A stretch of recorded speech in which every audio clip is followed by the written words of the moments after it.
안녕하세요. 네, 이효진 변호사입니다. 오늘은 자주 발생하는 소년범죄 유형 두 번째 시간입니다. 그래서 절도 관련된 이야기를 오늘 좀 해보려고 해요.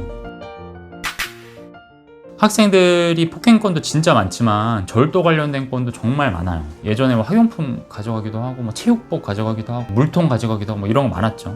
요즘 제가 이제 그 사건을 해보면 남학생들 같은 경우에는 편의점에 주인이 없는 틈을 타서 술이나 담배 이런 거를 몰래 가져가기도 하고, 그러니까 아예 자리를 비운 게 아니라 이제 뭐 창고 같은데 이제 물건 정리하려고 하든지, 뭐 이제 딴 거 사러 온 것처럼 이렇게 두리번 하다가 창고에 물건 가지러 가면은 얼른 쇽 빼가지고 가는 거예요. 그다음에 이제 여학생들은 화장품 절도를 많이 합니다. 그 매대에 놓고 파는 경우도 있잖아요. 이제 실내에서 팔기도 하지만 명동 이런 데 가면은 로드샵이라 그러죠. 그런 데서 보면 작은 것들 뭐 스킨, 화장솜 뭐 이런 거, 틴트 뭐 이런 거 절도를 많이 합니다. 근데 이제 아이들이 주로 절도를 하면은 혼자 하는 경우보다, 특히 남학생들 같은 경우에는 여러 명이서 같이 절도를 해요. 한 명은 망을 보고 한 명은 물건 훔치고 뭐 이런 경우가 많습니다. 그래서 이게 문제가 되는 게 뭐냐면, 혼자 훔치면은 그냥 일반 절도가 되는데 여럿이서 같이 망을 보고 뭐 이렇게 하고 하면은 특수 절도가 돼요. 그래서 형법 제 331조를 보면 흉기를 휴대하거나 2명 이상이 합동하여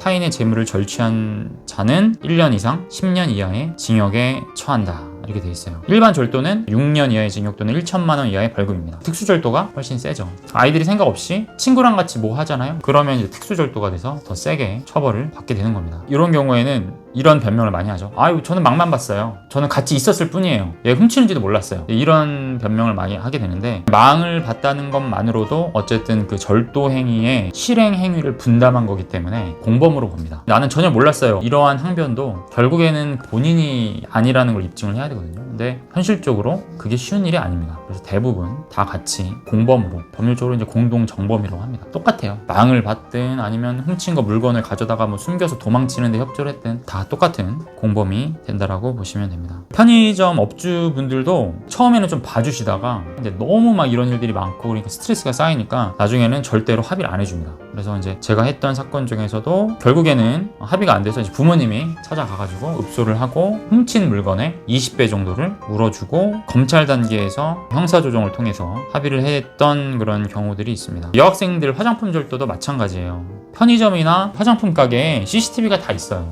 그래서 뭐 훔쳐봤자 100% 꼬리가 밟히게 돼 있습니다. 자각지대가 있을 수 있겠지만 대부분의 경우는 그런 것도 잘 없고, 업주분들도 다 대비를 다 해놓고 계시기 때문에 거의 100% 걸린다고 보면 됩니다. 우리나라가 좀 치안이 되게 좋은 나라죠. 그래서 커피숍 같은 데서 노트북이나 뭐 이런 거 놔두고 화장실 갔다 와도 잘 안 훔쳐가요. 근데 그래도 굉장히 좀 예외적인 게 있어요. 이게 뭐냐면 아이들이 자전거를 많이 훔칩니다. 노트북, 가방, 지갑 이런 것도 떨어지면 다 찾아다 주는데 이상하게 되게 잘 훔쳐가는 품목 중에 하나가 자전거예요. 근데 왜 그럴까 이렇게 생각을 해보면, 이것도 약간 좀 번외 얘기인데, 여학생들이 자전거 훔치는 경우는 없고요. 남학생들이 주로 자전거 절도해서 소년보호 사건으로 입건되는 경우가 많거든요. 근데 남학생들은 자전거 많이 훔치고, 그 다음 오토바이도 많이 훔치고, 거기서 이제 조금 더 심화되면 차량 절도도 많이 합니다. 제 생각에는 남학생들 같은 경우는 뭔가 좀 탈 것에 좀 욕심이 있는 것 같아요. 자전거, 오토바이, 자동차 뭐 이런 거에 참 관심이 많은 것 같아요. 어쨌든 자전거 훔치는 경우도 100% 절도가 되고요. 자전거 부품을 가져가는 경우도 있습니다. 뭐 앞바퀴를 빼간다든지 안장을 뭐 빼간다든지 이런 것도 절도 내지는 손괴가 됩니다. 물건의 효용 가치를 감소시키는 거, 이런 걸 이제 손괴라고 하거든요. 재물 손괴가 되고요. 그리고 이제 자전거 절도를 했던 친구들 중에 또 자주 하는 변명 중에 하나가,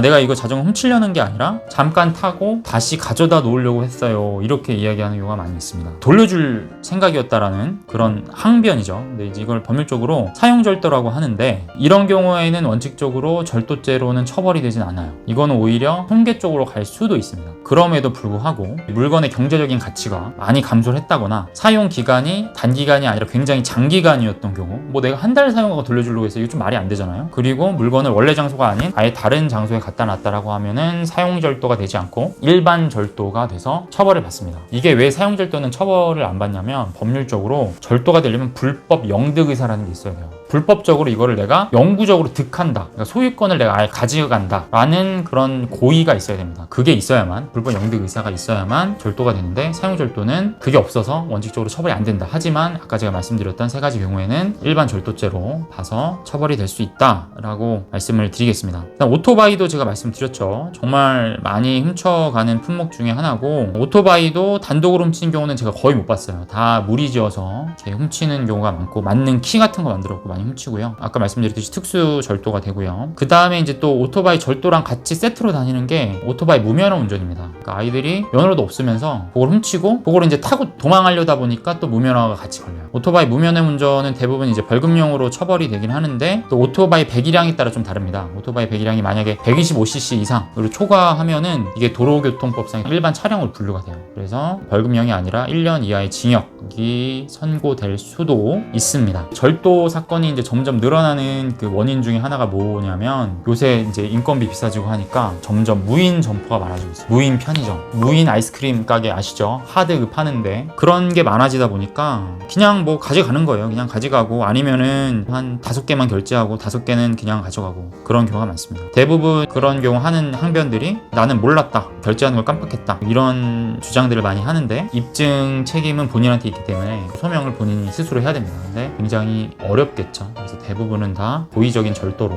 입건이 되고 처벌을 받게 됩니다. 오늘은 여기까지 하도록 하겠습니다. 절도에 대해서 좀 제가 말씀드렸고요. 다음 시간에는 세 번째 시간으로 자주 빈번하게 발생하는 소년사건 유형에 대해서 말씀드리도록 하겠습니다. 질문 있으시면 댓글 달아주세요. 감사합니다.